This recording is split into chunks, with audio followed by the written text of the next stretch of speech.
when we talk here in America, when we talk about freedom of speech, we talk about the First Amendment, and that is the government's power to abridge our freedom, to tell us what we can and can't say or do, or those kinds of things. But but true freedom is also, as you were talking about, the societal acceptance of differing viewpoints. That is not something that can be legislated or put into a constitution. That is something we have as a culture. We have to develop for and among ourselves. And I think what we've done is actually developed away from that principle.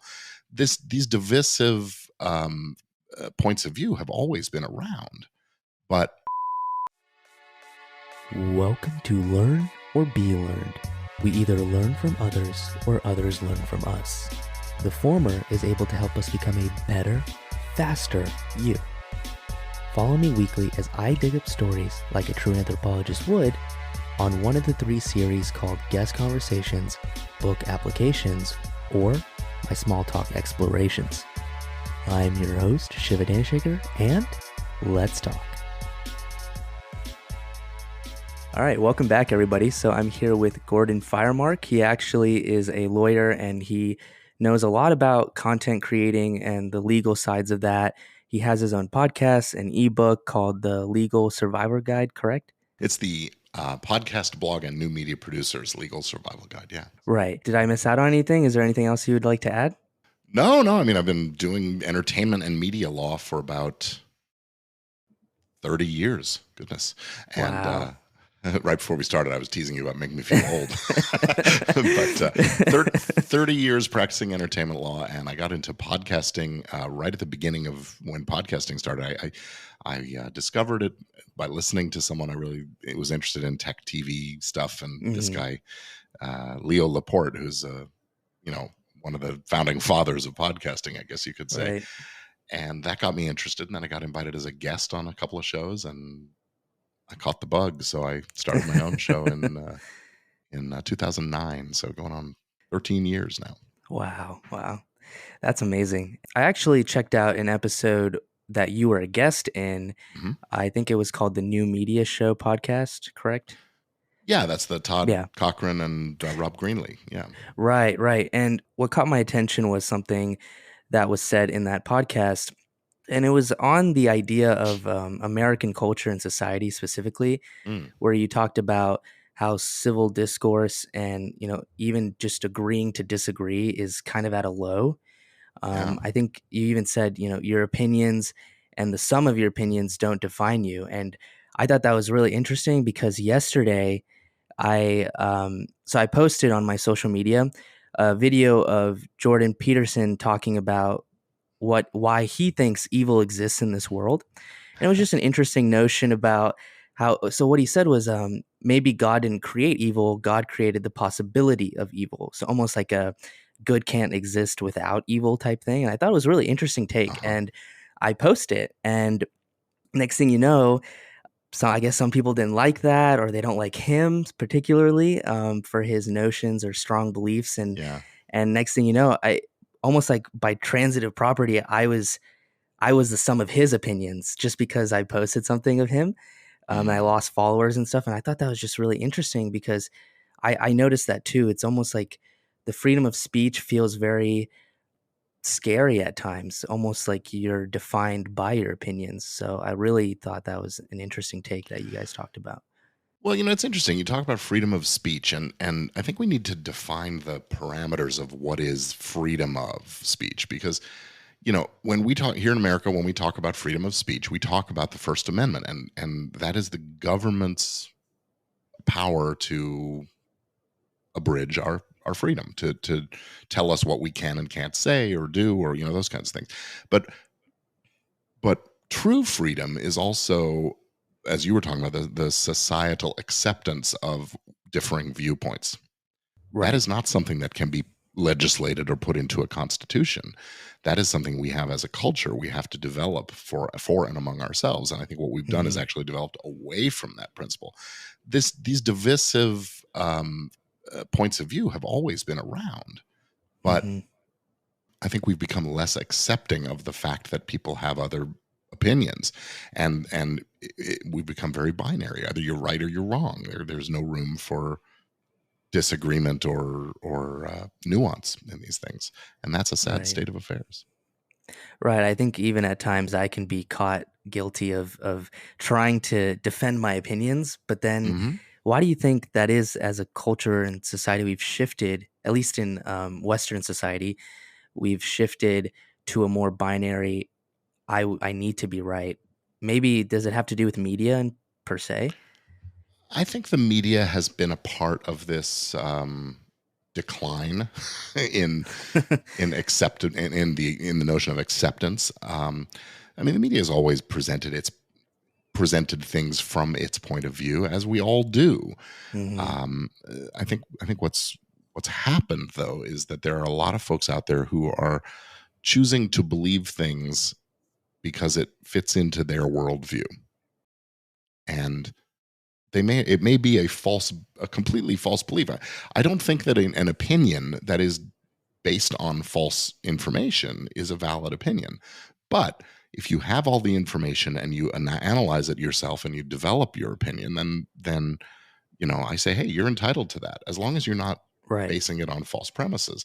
The vaccine and mask mandates and all the stuff around the pandemic have become real hot button issues, and you know you can divide. What is a fact? I mean, we had a we had a White House Right. a spokesperson who just said there's such a thing as alternative facts. No, there isn't. 2 plus 2 is always 4, even though my Right. kids' math teachers would try to teach me a different way to arrive at 4. Hmm. you know, it's always 4, and up is always up and down is always down. Well, that is subject to some, variances. So it depends where gravity is working, right? Right. But um, yeah, and so the media has perpetuated that, and over the last few decades, I think the media has um, allowed itself to become more polarized. There's less emphasis on presenting a balanced point of view and more on presenting our point of view, which Hmm. happens to be the point of view of our listeners or viewers or whatever. And that happens to be a function of the economics. Businesses like to advertise and promote and spend their money in ways of reaching people who have a Right. particular point of view. Right. I think I like that.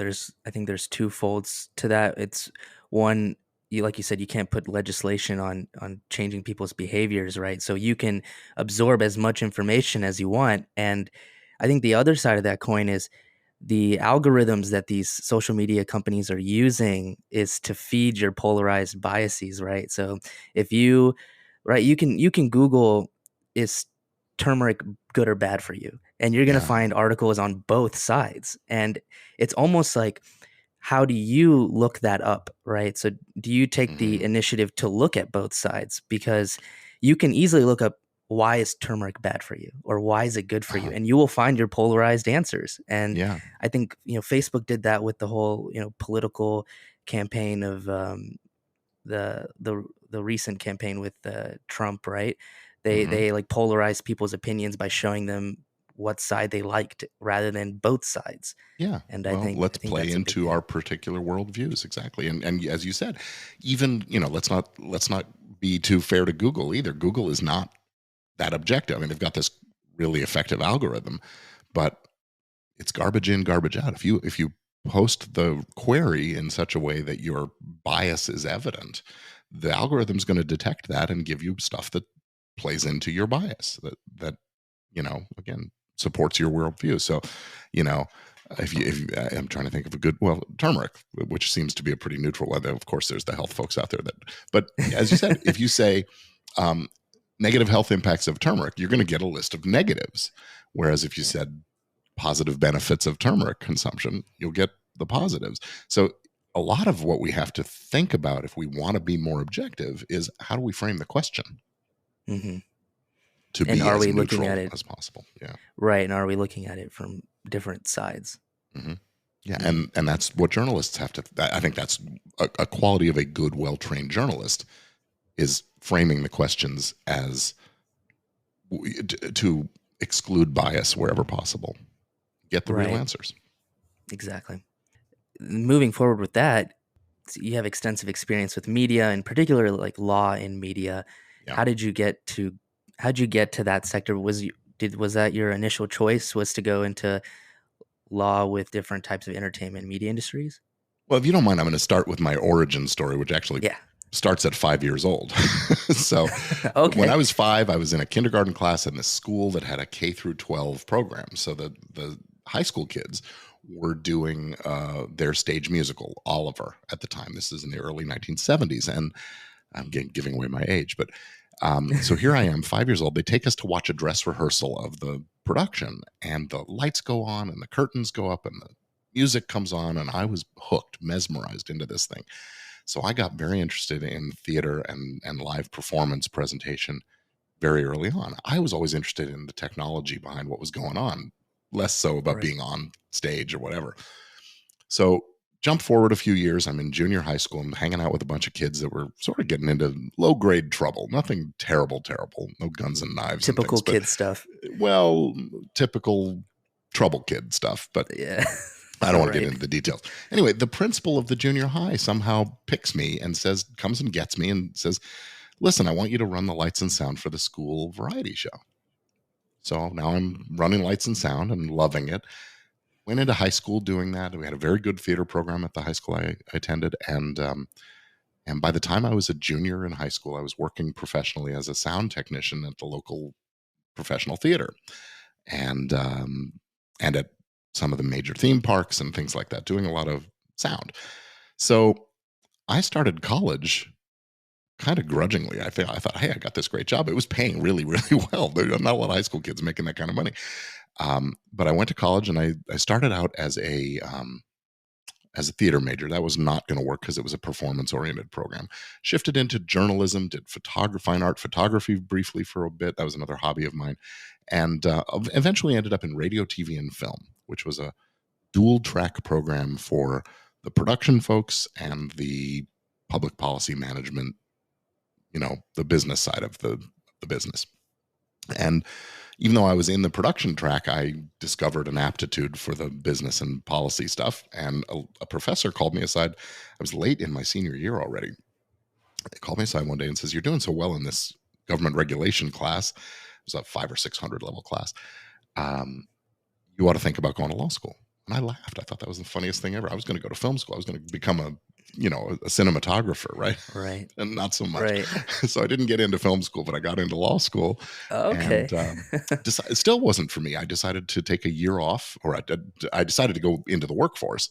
Got a job producing television and live sports and events coverage and news kinds of things. Hmm. And just as I was ready to make a jump into going into the film business, the Writers Guild went on strike. So there wasn't going to be any work for a while. That was my impetus to actually go to law school.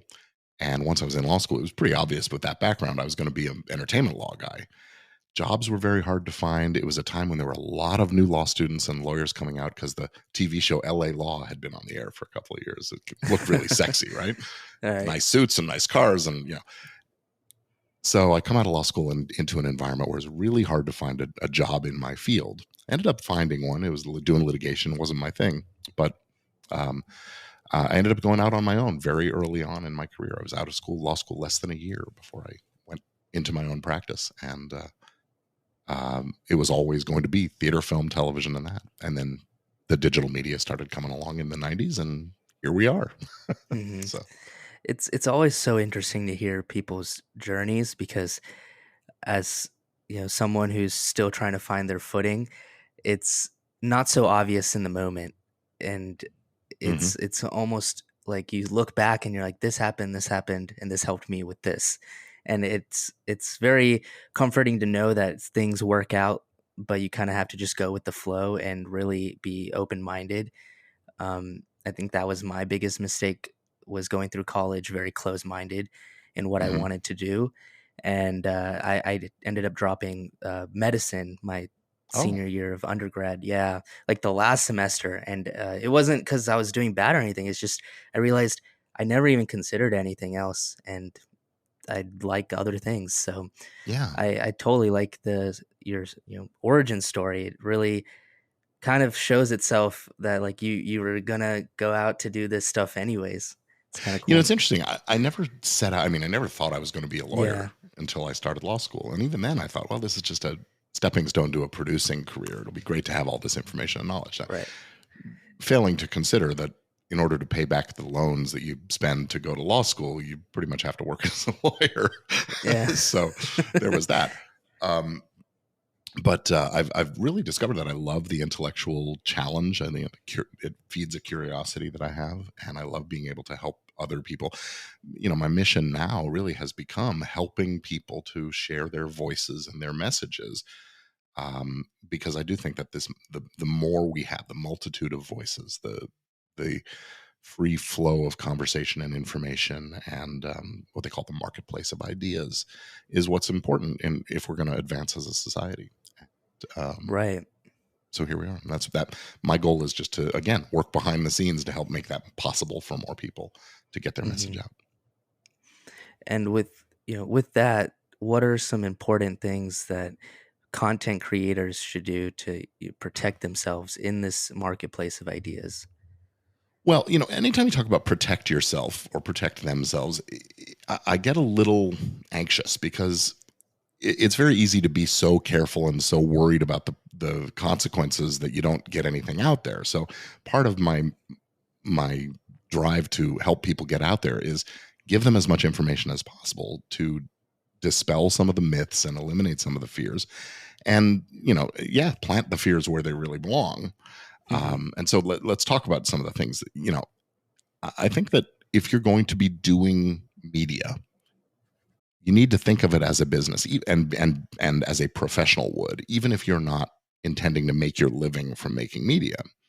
This podcasting, some people do it as a business and it's their thing, but you need to be business like about it and professional. And that means having the right mindset, having a plan, knowing where you're going and why, and having some structures in place. And the structures that I most often talk about are business structures. So if you're working with partners, you have either some kind of a contract, or a limited liability company or corporation or something like that in place. Those entities provide some insulation from risk and liability. They provide a structure for the ownership relationships and how money and things will be divided and responsibility will be divided up. And they provide a little street cred, to be really honest. So having a company counts for a lot. Right. Next up, you have the team. It's a related concept, but you may have people working for you who aren't co-owners. And you want to make sure that you've got clear understandings, in other words, contracts, written agreements with the people on your team, so that you know who's responsible for what, and when, and how they're to be compensated, and what they own and don't own. Because in the next part of it, the intellectual property structure and strategy, we know that when people come together to create something together, they're considered joint authors of that thing. Well, Hmm. I don't know if you want your podcast editor or your graphic designer to be a co-owner of your podcast, right? Right. So you Right. got to have clear understandings and agreements about these kinds of things. Um, Knowing how intellectual property works is important as well. If you don't mind, I'll give a very short primer on copyrights and trademarks. Intellectual property is this field of products of the mind. Copyrights, patents, which protect inventions, basically, so technology kinds of things. We're not going to get too far into that. And trademarks, and then there's sort of trade secrets. That's the recipe for the original Coke, or the 11 herbs and spices. You can protect Right. that because it's secret. As soon as it becomes out there, it loses its value, right? Right. So you protect it by keeping secrets. So trade secrets are protected with non-disclosure agreements. Hmm. Anybody you're sharing with has to promise not to share it with others. Copyright is kind of cool because when you create a work of authorship, whether it's a podcast recording or a song that you've written or a film that you've made or a book or a painting or a sculpture, the moment it's created, copyright springs into existence and provides a protection that means that only the author, or the owner, if the author has transferred ownership, has the right to make and distribute and perform and display the work, make copies of the work, and create things based on or derived from the work, what we call derivative works. So that's the bundle of rights that is copyright. And anybody who does that without the permission of the author is considered to be infringing.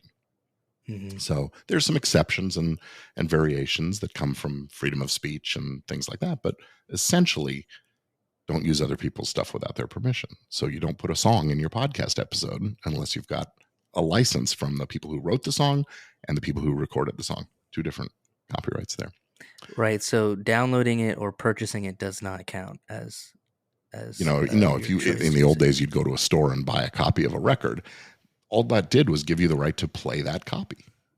Mm. And you could sell the copy to somebody, but you couldn't keep one for yourself. So yeah, incorporating it into a media production is that derivative work right that I was talking about, and that is separate and not usually a part of the transaction when you buy something in a Mhm. store or on an online thing. Yeah, so that's one of the common misconceptions. A lot of people think that because radio plays music all day long, they should be able to do the same thing and be a DJ and play music and make that their product. It's different medium, different rules. So we got to Right, be careful about that. right. Um, the other form of intellectual property I just want to touch on is trademarks. Trademarks are brands, distinctive logos or word phrases, symbols, things like that, that are used to sort of identify the source, the company or the person from which this product comes from. From which it comes from. That's bad grammar. Anyway, so when you see a red triangle in the corner of a box of crackers, that's a Nabisco product. You see a swoosh Mhm. on the side of a shoe, that's Nike. That's a trademark. The title of a podcast can be a trademark as well. So we need to be thoughtful when we choose our titles about making sure it's distinctive and also making sure that it's not a title someone else is already using or it's not going to confuse people, because that's what trademark infringement is the confusion created by adopting similar marks. That's interesting you say that because this podcast is called Learn or Be Learned, Mm-hmm. and when I created this podcast, I think about 14, 15 months ago, or I guess more like 16, 17 months ago is when I started coming up with the names and stuff. When I had decided on this name, which kind of just Mm-hmm. came to me out of nowhere, I Googled it to see if anyone else was using it. Yeah. And someone had also come up with the exact same name around the exact same time. And we connected months later saying Oh. like, wow, we both have the similar podcast name. His was right before mine. So I have this colon education for the hungry as like a Mm-hmm. side part that adds to the title. Yeah. And I think his podcast is now, at least at the moment, discontinued. I don't think he's been Yeah. posting in the last several months. So what is the legality behind that? Is How do you trademark a title? Is it too late? Do I have to change it now, or how does that Well, all work? trademark is acquired by use. And so you both started using it around the same time. If he's stopped using it, he's essentially abandoned it. I think you need to, keep an eye on things, but eventually you could register the trademark, which is a filing process with the federal government here in the U.S., and that would give you a sort of priority of rights over anybody else who comes into the marketplace. If he comes back, Hmm. I don't know whether you can stop him from using that title. But yeah, trademark registration is a way of sort of maximizing your protection. And then, of course, it's territorial, so you might not be able to stop somebody in England from calling their show Mm, "Learn or Be Learned" either. But the right. subtitle is a good way of sort of keeping it more distinctive. Not sure, Hmm. I'm not here to give you legal advice right now, but if we looked at it, I would also evaluate whether or not the real brand is just the "Learn or Be Learned" or whether the whole thing is what we register. That's a sort of Right. complicated analysis, but it sounds like you sort of handled it well in terms of just having a conversation and sort of agreeing to coexist, Right. and that was smart because, as you've discovered, lots of podcasts start and then stop pretty quickly. Hmm. So few, only a lot never make it past the 7th or 10th episode. So Yeah, it's true. And then to hear yours was continuing since 2009, I was very impressed to hear you keep at it once a month, right? For yeah, 12 years now, 13, yeah. 13 the years. the real key is having systems that make it happen there's a process. I've got a team of people who work on the show that help us develop the stories. And ours is a news roundup of legal cases that have come up in the field of entertainment law. It's called Entertainment Law Update. It tells you, by the way, not a distinctive title. So as a trademark, the long-term use is what gives us the right to a trademark. But, it's a descriptive term, so it wouldn't be protected.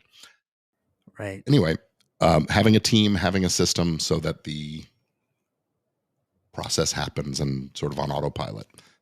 Yes, my co-host and I have to show up and record the show and then a little bit of post-production, but it's Right. actually a very streamlined process. It only takes a few hours a week out of my life. So Right. And with the whole you have a team and all this stuff, do you recommend new content creators wait a little while to do all the legal work like an LLC and then getting a trademark on their title and you know protecting themselves, or do you think they should do it sooner rather than later? yeah, the lawyer in me says do it sooner, as soon as possible. Right. Not just because it means people are going to have to hire someone and they don't have to hire someone like me, but get it done once you're sure it's you're going to stick with it. You know, so 10 episodes, you can't do it until you've got a few episodes in the can because it comes from use. So I would say once you've get past 7 or 8 episodes is a great time to really make the decision. Okay, I'm sticking with this. I'm going to keep going. Let me reserve this name. It's a cost benefit analysis. There is some expense associated with registering a trademark. So Hmm. don't do it unless you're sure you're going to stick with it. Just like you don't invest in expensive microphones and equipment unless you're sure you're Exactly. sticking with it. But Right. once you're pretty sure, or once you're really committed, and sometimes the spending the money is the commitment. They say that the transaction is the transformation. Right. Skin in the game. Right, right. So yeah, I mean it's going to be different for everybody, but once you start thinking about it, once you encounter someone else using something confusingly similar, it may be too late. So that's another consideration. Right. And so I've recently started slowly expanding my team, Mm-hmm. and I had to spend some time figuring out, what makes a contract real versus, Mm-hmm. what truly makes it something that can stand in court. And maybe my information's wrong. I used Google as my lawyer. It said that you have to, obviously have them make it clear. You have to have them sign it and then have their like contact information or something. I don't know Yeah. what makes a contract real, I Well, guess is first my off, let me next say question. something is better than nothing. So Okay. don't fret.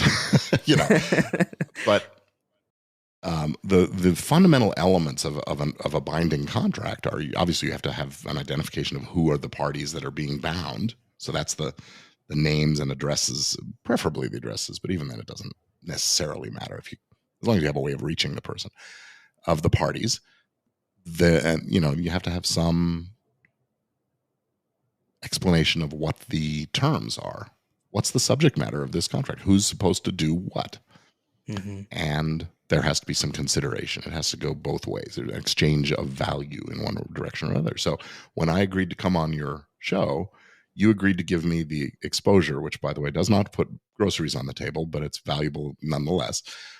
You agreed to let me have the floor in a sense, and I've agreed to help you create some content for today. So that's an exchange of value.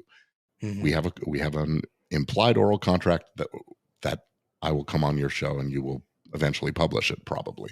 Hmm. So uh, unless I really make a faux pas, I guess. Uh, um, so contracts don't always have to be in writing to be binding, but you have to be able to prove what the contract was about. The reason writing is so important is that it's easy to use as proof, and that Hmm. there was a meeting of the minds. We both agreed on the same thing. So but yeah, the who, I say the who, the what, the where, the when, the why. The why doesn't even matter. The who, the what, the where, the when, and the how much are really the essence of a contract. And if you sit down and write it on the back of a napkin, that can be a binding contract as well. There's actually a famous case involving sale of a farm Right. property that was Right. done while they Right. were drinking in a bar and they wrote it on a napkin. And so I guess I have a couple questions from Yeah. that. One, So then what is the lawyer's job in terms of contract creating? What is the difference between someone making it themselves and then a lawyer kind of like, I know you have more expertise, Yeah. but what is the need for a lawyer in the sense of contracts? Well, there are some kinds of contracts need more than what I've described. A basic contract, you're going to edit my podcast and I'll pay you. That's pretty simple. And you could write it in the form of a letter. Dear so and so, this will confirm our agreement that you're going to do this and I'm going to do that. And you know, what the lawyers do is try to anticipate all of the eventualities, all of the situations that might affect the outcomes of things. Like, for example, in that letter contract to the editor that I just was talking about, we didn't resolve who owns the output. Mhm. We didn't resolve what happens if you need a second pass at the editing because he missed something. What happens if you don't pay on time? So lots of sort of background contingency, I guess you could call that come up in contracts. Lawyers' job is to anticipate those and deal with them, and also to sort of set it up to be as enforceable as possible and the mechanisms to work smoothly. Because yeah, you bring that letter into court, the judge is going to look at it and ask some of the same questions the lawyer should have asked. What about this? What about Right. that? And loopholes. The lawyer's job is to close as many loopholes as possible. Right. And so my second part to that was, you mentioned we had an implied oral agreement. Mm-hmm. Does that stand in any sense if there was ever conflicts with someone? And do you recommend having a contract with every guest that people try to have on their content, whether it's a Yeah, yeah, podcast, YouTube? yeah. So an oral agreement is or can be binding. Okay. If it's sort of properly, if there's evidence to support its existence, and sometimes that evidence is just that I showed up to record the show. You Hmm. know, however, what's the scope of the consent I've given you? So there are things that can be left out. What's the scope? Are you allowed to release this in Europe? Are you allowed to Hmm. keep it going after a month? All those kinds of things. So a more formal contract, first of all, formality is a good thing because it emphasizes the nature of the relationship to both parties. I am on a crusade with podcasting in particular that hosts who have guests on their show have a signed or an agreed release form of some sort, which provides the consent to record, the consent to distribute the recording, to broadcast it or publish it. That they don't have editorial rights with respect to telling you what can and can't stay in the show, or any opportunity pre-publication review or anything like that, and that they're not going to be paid cash for their appearance unless you're planning to pay them cash. So and that the rights go on forever, and who owns it. All those things can be addressed in the podcast release form. So I have published a free podcast guest release. Folks can find that at podcastrelease.com. I actually just updated it yesterday because someone pointed out a slight goof in it, I guess you could say. No, it wasn't fatal. It was just a wording thing that could raise an eyebrow or two. So I fixed it. Um, and yeah, so my goal is that every podcaster who has guests should have this released on, and a lot of folks just work it into an online form that when some people sign up to book the recording appointment, they tick a box or type their name or something to indicate, yes, I accept these terms. And since you and I didn't do a written form, I'm just going to give you the release right now. You hereby have my consent to record and publish this performance in any and all media, now known or hereafter devised, in perpetuity throughout the universe. And I understand that I will not be compensated with cash payment, and I won't have any rights of pre approval or editorial consent over the show. The I trick love is it. remembering to say all those things. Right, right. So for someone who doesn't, let's say they have guests, but let's say they do other episodes of Mm-hmm. podcasting or YouTubing and all these other things that's not guest related, but more so other people's intellectual property. For Yeah. example, books. If Mm-hmm. someone is doing a book of somebody else's, or reviewing a documentary, what Mm-hmm. is considered okay to use and what is not? Yeah, well, calling back to what I was saying about copyright, the basic rule is don't use other people's stuff without their permission. There are Right. defenses and exceptions to that rule for certain kinds of use. In the United States, because we have a First Amendment freedom of speech, we have an inherent conflict between a law that says you can't copy things and a law that says you have, or a constitution that says you have freedom of speech. So the courts developed this defense called fair use. And over the course of the 20th century, basically, this fair use defense was developed. It is a four-factor analysis that looks at what's the purpose of what's the nature of the purpose and character of the infringing work, what's the nature of the original, how much the amount and substantiality of what was taken and used, and the impact on the market or value of the original. So you look at those four factors. There's no rules of thumb. It's guaranteed to be fair use, but an educational or a critical commentary kind of a use is going to tip the scales in one direction. If it's non-commercial, or or you only use a tiny little bit, that's going to help. But on the other hand, if it undermines a market or a price for the thing, then that hurts in the other direction. So you got this weird four-factor balancing test. So as you were saying, a film review, if you were to take a 5 or 10 or 15-second clip from a film, and then you're talking about what that scene means in the context of the larger, or you're doing real criticism, I think that's probably going to weigh in favor of fair use. If you were making an alternate experience where you could listen to the whole score or the whole side and sound of the film, or big long passages, that might not. Likewise with music, a short snippet, a few bars maybe is fair use. Using the whole song probably isn't. Again, the nature of what you're doing will have an impact also. Is it a transformation rather than just an alternate experience? Hmm. That's sort of how we look at it. So, cultural criticism, commentary, educational uses, those kinds of things. But just because you want to talk about something and tell your audience something they may not know, I don't know if I call that education. So, Right. yeah. And lawsuits are expensive. Relying on a defense like this is not for the faint of heart or pocketbook. The other thing to say is that fair use is a U.S. concept. Some other countries have it, but some don't. So take your chances if you're going to publish in other countries, or you're going to get sued there. Right.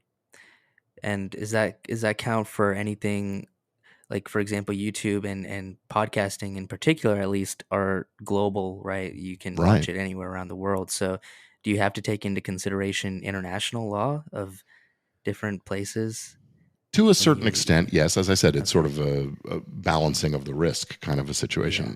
There's actually a situation going on right now where YouTube received, I think it was 150. I think it was 150 takedown notices for one YouTube channel because he Wow. was using music from video games. He was creating an alternate listening Mhm. experience. Well, here in the US, he might have some kind of a fair use, and we have the DMCA, which is that takedown mechanism. But in Mhm. Japan, where the company that owns that music is from, they don't. And so they threatened everybody involved, and ultimately that channel has now stopped. It ceased Wow. to exist. Right. So the channel owner was confronted with Japanese law, and he's in New Zealand. So, there's a very complicated thing. YouTube is now establishing new policies about taking down in certain territories when they get these complaints. But this isn't over. So we'll see. Now, is that something lawyers in your field of work look at when it comes to hiring someone to, let's say, I'm trying to see if what I'm making is okay? Is that something you look at, or no, You unless it's a know, problem? I have to be aware of these situations and areas where there might be some overlap or concern, because if you're publishing here in the US and your audience is mostly here in the US and your guest is in the US, I don't get too concerned about foreign rights and things like that.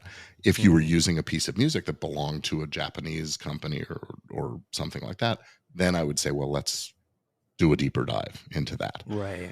But yeah, I mean, again, I'm an American lawyer. I deal with American clients and a mostly American product. The fact that it's distributed elsewhere is only one small consideration in the overall scheme of things. And you can geofence something if you realize I just better not release this in Thailand. I won't. You don't release it there, and there are ways to manipulate that. Or better yet, just don't use that little piece of music or whatever it is that you're. So, unfortunately, Is yeah, G is sorry, is yeah, geofencing isolating from a country's like your yeah, you can content from use a country? the IP addresses or something like that to sort of Mhm. identify that okay, people in this place can't listen to this. And Right. some of the hosting companies allow you to do that very easily, and some don't. And you know, Right. this is technical stuff, not legal at that Yeah. point. If let's say someone after listening to this so far, they're saying, "Okay, well, I'm at the point where I could get a lawyer to look at my work. I'm interested."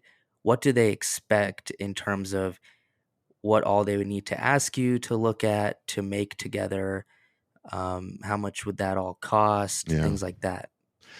Well, I would say that it's a pretty rare thing, at least in my practice, and I do podcast law. I mean, this is a large chunk of what I do. I don't get a lot of requests for that pre-publication review of the content for legal Mhm. clearance purposes. Once in a while, someone comes to me with something where they're, we've got this interesting thing. We got to check this out. More often than not, those questions arise around something they're saying about a person that would hurt them from a libel slander point of view Right. or a cause of an invasion of privacy or something. When it comes to copyright, sometimes they do ask me to do a review, um, but yeah, that's not very common. Most of the time, it's better just to be um, what's well informed, having good information and knowledge. So the steps that someone would take starting now would be to kind of summarize what you've talked about is, you know, you would want to make it official, create like an LLC, go through some trademark filing, and then Hmm. set up contracts if you have a team, or set up Yeah, contracts for guest appearances, and you have a template of the guest contract on your website, which will be in the yeah. podcast description. Hmm. And so, I guess going one step further, what would someone on top of all that would hire you to Yeah. do? Well, okay. So if you are a do-it-yourselfer, I have some approaches for that. There are a bunch of legal forms available on my online forms store called podcastlawforms.com. If you are a Mhm. do-it-yourselfer who wants a little extra coaching and instruction, I have a course called Easy Legal for Podcasters that includes a bunch of templates and instructions on how to use them, but also a lot more background on the what and the why Mhm. of the things that I've talked about.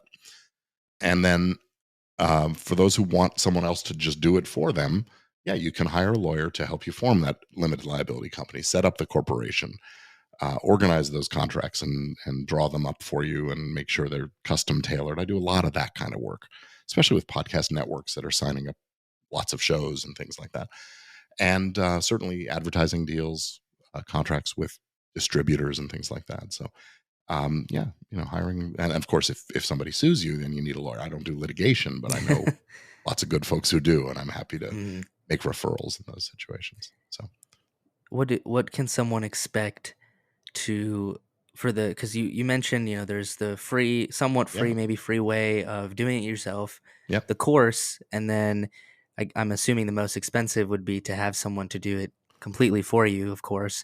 yeah. What can someone expect to pay for a lawyer to do it all, or what would someone expect to pay if they got sued? Okay, so lawyers charge mostly by the hour in the Uh-huh. hundreds of dollars per hour. So some lawyers are the less experienced, newer, younger lawyers tend to be in the $300 and $400 range per hour. More experience, again, this is folks with the kind of knowledge and experience you need for this.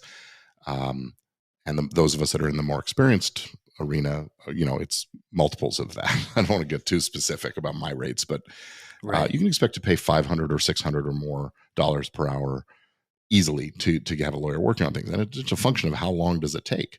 More experienced lawyers also tend to work a little faster because we've got the chops and the templates and the ability, those kinds of things.